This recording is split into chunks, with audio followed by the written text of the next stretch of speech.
നമസ്കാരം. ബീഹാറിൽ മുഖ്യമന്ത്രി പദം ഒഴിഞ്ഞ് ദേശീയ രാഷ്ട്രീയത്തിലേക്ക് നീങ്ങിയ നിതീഷ് കുമാറിന് ഇനി ഡൽഹിയിൽ കൂടുതൽ വലിയൊരു പദവി ലഭിക്കുമോ? JDU MLA നിതീഷ് കുമാറിനെ ഉപപ്രധാനമന്ത്രിയാക്കണമെന്ന ആവശ്യം ഒരു വ്യക്തിപരമായ അഭിപ്രായം മാത്രമാണോ, അതോ NDA രാഷ്ട്രീയത്തിന്റെ അടുത്ത നീക്കത്തിലേക്കുള്ള സൂചനയോ? കേന്ദ്ര മന്ത്രിസഭാ പുനഃസംഘടനയുടെ അഭ്യൂഹങ്ങൾ ശക്തമാകുന്ന സമയത്ത് ഉയർന്ന ഈ ആവശ്യം ദേശീയ രാഷ്ട്രീയത്തിൽ വലിയ ചർച്ചയ്ക്ക് വഴിവെച്ചിരിക്കുകയാണ്. ഇതൊരു പദവിക്കായുള്ള ആവശ്യം മാത്രമല്ല. 2029 NDAയുടെ രാഷ്ട്രീയ സമവാക്യങ്ങൾ, ബീഹാറിലെ ജാതി സാമൂഹിക രാഷ്ട്രീയം, സഖ്യകക്ഷികളുടെ ശക്തി സന്തുലനം എന്നിവയെല്ലാം സ്പർശിക്കുന്ന രാഷ്ട്രീയ വിലയിരുത്തലായാണ് പലരും കാണുന്നത്. JDU MLA പങ്കജ് മിശ്ര നിതീഷ് കുമാറിനെ ഉപപ്രധാനമന്ത്രിയാക്കണമെന്ന് ആവശ്യപ്പെട്ടത് കേന്ദ്ര മന്ത്രിസഭാ വികസനവുമായി ബന്ധപ്പെട്ട അഭ്യൂഹങ്ങൾക്കിടയിലാണ്. മുൻപ് RJDയിലെ ചില നേതാക്കളും സമാന ആവശ്യം ഉന്നയിച്ചിരുന്നു. നിതീഷ് കുമാറിന്റെ ദീർഘകാല ഭരണപരിചയവും കേന്ദ്രമന്ത്രിയുമായുള്ള അനുഭവവുമാണ് ഇതിന് അടിസ്ഥാനമെന്നതാണ് JDUവിന്റെ വാദം. എന്നാൽ BJPയോ കേന്ദ്ര സർക്കാരോ ഇതു സംബന്ധിച്ച് ഔദ്യോഗിക പ്രതികരണം നടത്തിയിട്ടില്ല. കേന്ദ്രമന്ത്രിയായും മുഖ്യമന്ത്രിയായും 20 വർഷം അനുഭവ സമ്പത്തുള്ള നേതാവാണ് നിതീഷ് കുമാർ. അദ്ദേഹത്തെ ഉപപ്രധാനമന്ത്രിയാക്കിയാൽ ബീഹാറിലെ ജനങ്ങൾ സന്തോഷിക്കും. സോഷ്യലിസ്റ്റ് നേതാക്കളിൽ അവശേഷിക്കുന്ന ഏറ്റവും വലിയ നേതാവാണ് നിതീഷ് കുമാർ എന്നും MLA പങ്കജ് മിശ്ര വ്യക്തമാക്കി. കേന്ദ്ര മന്ത്രിസഭാ പുനഃസംഘടന ഉടനെന്ന സൂചനകൾക്കിടയിലാണ് JDU സമ്മർദ്ദം ശക്തമാക്കുന്നത്. നിതീഷ് കുമാറിനെ ഉപപ്രധാനമന്ത്രിയാക്കണമെന്ന് RJDയും ആവശ്യപ്പെട്ടിരുന്നു. RJD നേതാവ് മുകേഷ് റോഷനാണ് നിതീഷിന് വേണ്ടി രംഗത്തെത്തിയത്. നിതീഷ് കുമാറിന് കേന്ദ്ര സർക്കാരിൽ കാര്യമായ ഉത്തരവാദിത്തങ്ങൾ നൽകണമെന്ന് അദ്ദേഹം ആവശ്യപ്പെട്ടു.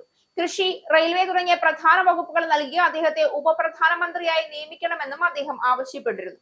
ബീഹാർ മുഖ്യമന്ത്രി സ്ഥാനം ഒഴിഞ്ഞ നിതീഷ് ഇപ്പോൾ രാജ്യസഭാംഗമാണ്. നരേന്ദ്രമോദി സർക്കാരിൽ മന്ത്രിസഭാ വികസനം സംബന്ധിച്ച അഭ്യൂഹങ്ങൾ നിലനിൽക്കുന്നുണ്ട്. രാഷ്ട്രീയമായി ആവശ്യത്തെ 3 തലങ്ങളിൽ വിലയിരുത്താം. ഒന്നാമത്, ഇത് JDUവിന്റെ രാഷ്ട്രീയ പ്രാധാന്യം ദേശീയ തലത്തിൽ വീണ്ടും ഉറപ്പിക്കാനുള്ള ശ്രമമായിരിക്കാം. ബീഹാറിൽ BJP മുഖ്യമന്ത്രി സ്ഥാനം ഏറ്റെടുത്തതോടെ JDUവിന്റെ കേന്ദ്ര സ്വാധീനം കുറഞ്ഞുവെന്ന വിമർശനം ഉയർന്നിരുന്നു. അത്തരമൊരു സാഹചര്യത്തിൽ നിതീഷ് കുമാറിന് ദേശീയ തലത്തിൽ ഉയർന്ന പദവി ലഭിക്കണമെന്ന ആവശ്യം പാർട്ടി പ്രവർത്തകർക്കുള്ള ആത്മവിശ്വാസ സന്ദേശമായും വായിക്കപ്പെടുന്നു. രണ്ടാമതായി, ഇത് NDAയിലെ സഖ്യരാഷ്ട്രീയത്തിന്റെ ഭാഗമാണ് എന്നും വിലയിരുത്തപ്പെടുന്നുണ്ട്. നിലവിലെ രാഷ്ട്രീയ സാഹചര്യത്തിൽ BJPക്ക് സഖ്യകക്ഷികളുടെ പിന്തുണ നിർണായകമാണ്.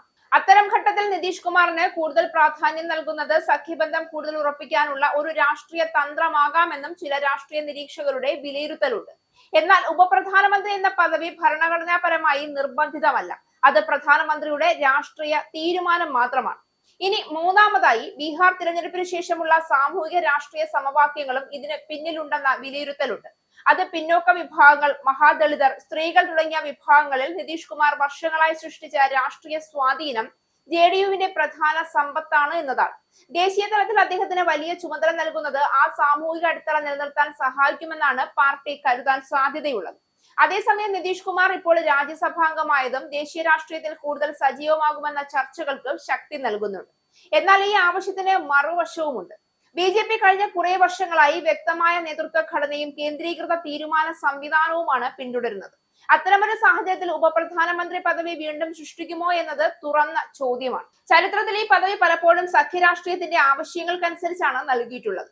എല്ലാ കേന്ദ്ര സർക്കാരുകളിലും അത് ഉണ്ടായിരുന്നില്ല. അതുകൊണ്ട് തന്നെ JDU MLAയുടെ ആവശ്യം വെറുമൊരു പ്രസ്താവനയായി മാത്രം കാണാനാവില്ല. അത് NDAയ്ക്കുള്ളിലെ ശക്തി സന്തുലനം, ബീഹാറിലെ രാഷ്ട്രീയ സന്ദേശം, ദേശീയ തലത്തിലെ സഖ്യ സമവാക്യങ്ങൾ എന്നിവയെ ഒരേ സമയം സ്പർശിക്കുന്ന രാഷ്ട്രീയ നീക്കമാണ്.